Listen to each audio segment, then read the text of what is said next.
मीरपुर नाम के शहर में तेजस अपनी पत्नी नीरू के साथ रहता था। पति पत्नी दोनों ही नौकरी करते थे। एक दिन तेजस गांव अपनी माँ के पास फोन करता है। हेलो, प्रणाम माँ। जीते रहो माँ, तुम दादी बनने वाली हो हैं? अरे वाह, ठीक है बेटा, मैं कल ही आती हूँ। जब माँ जी शहर पहुंची तो बेटे बहू ने बहुत अच्छे से स्वागत किया। लीजिए माँ जी, चाय। अरे गर्मा गर्म पकोड़े ले आओ माँ के लिए। नीरू रसोई में गई और 2 मिनट में ही पकोड़े ले आई। जी ये लीजिए। बहू, जादू से बनाए हैं क्या? अभी तो रसोई में गई थी। यम्मी। माँ जी, शीला रसोई में पकोड़े तल रही है, मैं बस लेकर आई। हे भगवान, मेरा धर्म भ्रष्ट कर दिया तूने। अब तो गंगा जल से शुद्धिकरण करना होगा। दूसरे दिन, माँ जी मैंने नाश्ता बना दिया है, ऑफिस जा रही हूँ। पर अभी तो घर का सारा काम पड़ा है। शीला आती ही होगी, झाड़ू पोछा बर्तन कपड़े वो सब कर लेगी।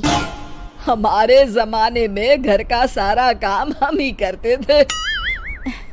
जी माँ जी, आप बहुत होशियार हैं, मैं घर ऑफिस दोनों नहीं संभाल पाती। तो जरूरत क्या है घर से बाहर जाकर चाकरी करने की? वैसे भी घर का काम खुद करने से घर में बरकत आती है, समझी? पर माँ जी। पर वर कुछ नहीं, इस महीने की पगार मिले फिर ऑफिस बंद। हाँ। रात को नीरू तेजस से कहती है, सुनिए जी, माँ जी बोल रही थी कि मैं नौकरी छोड़ दूं। वैसे ठीक ही तो है, अभी तुम्हें आराम की जरूरत है। फिर भी आराम कहाँ, शीला को छुड़ाने के लिए बोल रही थी। तो अब 24 घंटे में इतना काम तो कर ही सकती हो। पर जॉब पसंद है मुझे, घर पर मन नहीं लगेगा। अगले दिन जब दोनों ऑफिस के लिए निकल रहे थे, मेरी तो कोई कीमत ही नहीं है इस घर में। माँ जी, आजकल महंगाई बहुत है, रहन सहन भी बदल गया है, दोनों नौकरी करते हैं तभी ठीक रहता है। अच्छा, तू कहना क्या चाहती है? मेरा बेटा तुझे बिठा के खिला नहीं सकता? तू ही इस घर का खर्च चला रही है, हैं? नहीं माँ जी, मेरा वो मतलब नहीं था। मतलब खूब समझती हूँ, ये बाल धूप में सफेद नहीं किए मैंने। हाँ। अब तो ये रोज का काम हो गया था। तेजस भी रोज की झिकझिक से परेशान हो गया था। एक दिन उसने कहा, नीरू, वैसे भी तुम्हें मैटरनिटी लीव मिलने वाली है, तो अभी से ही छुट्टी ले लो। पर क्या, मेरी सैलरी अच्छी खासी है। आखिर नीरू ने रिजाइन कर दिया। जब बच्चा हुआ तो घर में सब बहुत खुश हुए। कुछ दिनों बाद तेजस फाइल देख रहा था। क्या हुआ तेजस, कुछ परेशान लग रहे हो? हाँ, वो हमारी जितनी सेविंग्स थी वो तो हॉस्पिटल में और छठी के फंक्शन में खत्म हो गई है नीरू।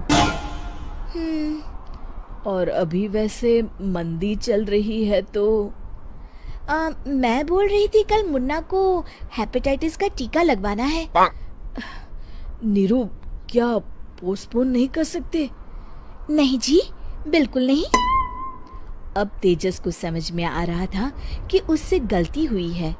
पैसों की कमी का असर घर के माहौल पर भी पड़ रहा था। अगले दिन, बेटा मेरा चश्मा और ये दवाइयाँ ले आना, पर्चा देते हुए माँ जी ने कहा। जी। तेजस, मुन्ना के लिए दूध का डिब्बा और डायपर भी ले आना, और ये किराने के सामान की लिस्ट है, इसे भी लाना है। तेजस गुस्से में लिस्ट मरोड़कर फेंकता है और चिल्लाता है, पैसे क्या पेड़ पर उगते हैं? ये ले आना, वो ले आना। अरे पर ये जरूरत का सामान ही है। वो गुस्से में बिना कुछ कहे ऑफिस चला गया। अरे लंच तो ले जाइए।